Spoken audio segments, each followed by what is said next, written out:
Goeiedag, ek groet jou in die kosbare naam van Jesus Christus.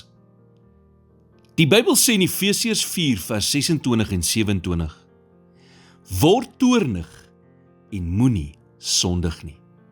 Laat die son nie ondergaan oor julle toorn nie, en gee aan die duiwel geen plek nie. Met ander woorde, moenie aan die duiwel plek gee deur te sondig as jy kwaad word nie, en moet ook nie 'n dag kwaad afsluit nie.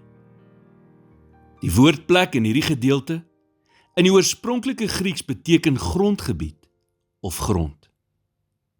Woede gee grondgebied oor aan die duiwel. Bitterheid in jou lewe nooi die vyand in jou hart in. En wanneer jy dit toelaat, trek hy in en besoedel jou hart met dinge soos kinder, krietaal en 'n kortie meer. Moenie hom plek in jou hart gee nie. Begin die proses van vergifnis. Moenie 'n lys van foute maak wat jy hou teen die ander persoon nie. Haat die verkeerde sonder om die persoon self te haat.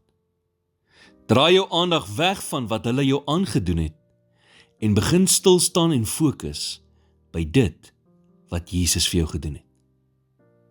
Hoe verregaande dit ook al vir jou mag lyk, hy het vir daardie persoon ook gesterf. En as hy dink hulle is die moeite werd om te vergewe, dan is hulle. Maak dit vergifnis maklik? Verseker nie. Jy sal jou goeie en jou slegte dae kry.